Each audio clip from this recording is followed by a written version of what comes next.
Hey everybody, I have received a bunch of emails lately from folks asking about used EVs and whether or not it's a good idea to buy a used EV from Hertz because they have a lot on sale. Well, look what we just did. We got ourselves a 2023 Volvo C40. This is the model that will henceforth be known as the EC40 in Volvo's lineup. It's the sleeker, somewhat sexier, and a little bit more aerodynamic version of the Volvo XC40, its practical cousin. The big difference, of course, is right back here where the XC40 retains a pretty horizontal roofline and a more traditional hatch, whereas this kind of looks like a Volvo Sportback, if you will. Now I'm out here with Travis because Travis is going to be doing our first used car EV road trip, and he's going to be taking this home to Washington, which Travis, I think it said it's going to take you, what, 7 EV charging stops?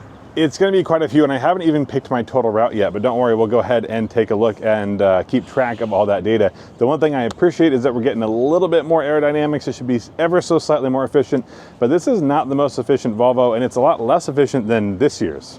Yes, this one was rated at the beginning for 220 miles of EPA range, probably because of the fact that it has a significant amount of ground clearance. They didn't really change the ground clearance at all versus the regular gasoline XC40. And of course, it has 402 horsepower.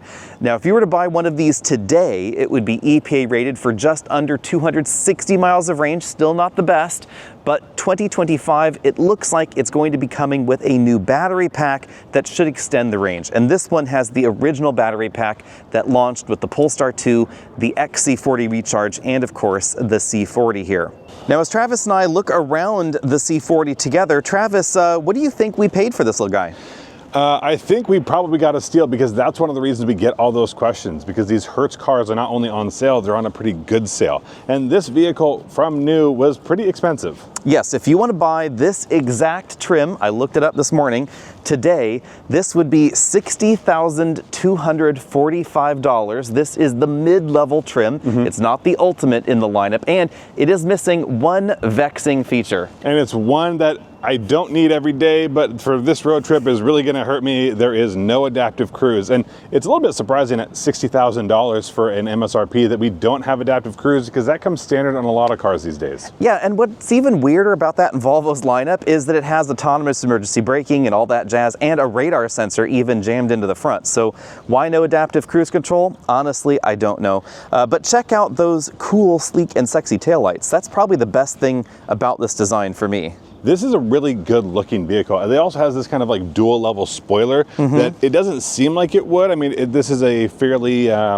restrained design, as we get in a lot of Volvos, but there's a lot more spoiler action going on here than I would have expected. And I think that the sleek back end really does a good job of blending with the slightly bulldog-ish front end. I mean, it's nice and flat, but it's nice lines, and it'll also be easy to clean because, as you can tell, it's a little dirty, and it's just gonna get even dirtier on my drive home. And this one has the optional wheel package, which gives us 20-inch wheels and staggered tires, 235 up front, 255s in the back. Definitely not adding to that range figure, but, no, but it will make it more fun to drive. That's true. And time for the pricing reveal. This guy, as equipped, was $27,500 with only 19,500 miles on the clock. Now that's a good deal as long as a bunch of stuff doesn't go wrong. And that's exactly why we bought it, is to go ahead and see what this looks like so that you can get a better idea before you jump into it. But either way, I mean, over 50% off for a 1-year-old car that's got more than 1 year's of miles, depending on how you want to look at it. But I would go ahead and take that deal. So let's go ahead and pop the hood so we can see the frunk. We'll talk about the one modification I did immediately, which is to remove the stupid little foam divider that Volvo includes in every EV, because for some reason that foam divider eats up half of the frunk. You know, a lot of these front trunks, not only are they not very large, but they all have these dividers in them. And especially the smaller they get, the less I guess, intrusion I want. If I want to put something in there, I can go ahead and create a divider myself, but we have a lot of stuff shoved in here. Yeah, for your road trip, I got you a Tesla tap. You'll thank me later. And a Tesla charge adapter. This is actually a Ford one. Well, no, actually this is a GM one because this is the one we ordered for the Blazer. And this should be fun to use because I will be trying out that supercharger network here with the Volvo. And you can try out your tire puncture repair kit because I got you one of those. That'll be fun on the side of the road. Nice little rag there. It's a clean one. Don't worry, just in case. Yes, of course. And then you know, every charging adapter known to man. And I told you I have charging at home, but you never know where you're going to end up, and we are going to try a few things with this car. So having options is a good thing. I have always loved the fact that Volvo, not the fact that it's shaped like a suppository, but but the fact that Volvo gives you a dual voltage charge adapter with every EV, and this is surprisingly good. This is a 40 amp, 240 volt adapter standard. It looks very much like the one that's in the plug-in hybrids, but the plug-in hybrid one is not rated for as much. No. Now, I don't know why so many manufacturers do this sort of lid in a lid thing.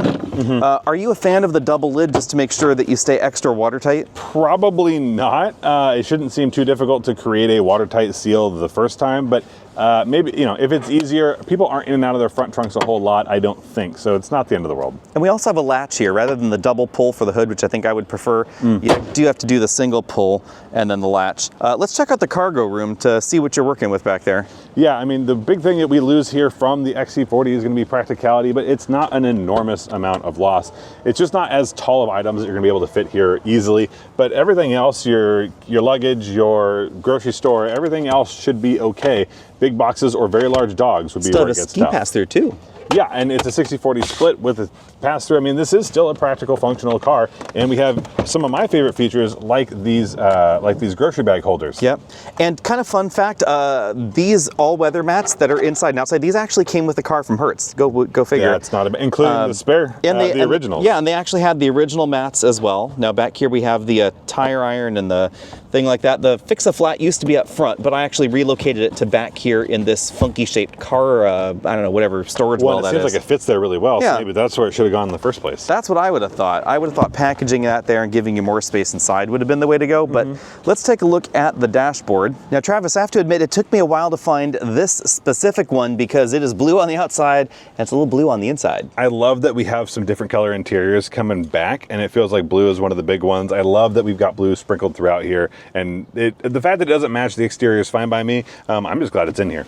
And I did also put in one of these fabric shade doohickeys because this has the same sort of typical Tesla problem where there's no default powered shade or anything like that for the big standard glass roof. Yeah, and depending on the day, I'll probably take it in and out, but it's nice to have the option. I mean, this is, especially for the price tag, I wouldn't mind seeing an electrochromatic option on more of these electric vehicles, especially with those big roofs. Now, you are also lucky because you get to debut the latest Volvo software update, which includes, your eyes are not deceiving you, Android Auto. Finally, that actually arrived last week. I was kind of surprised. I was hanging out somewhere and it was like, would you like to install this update in your car?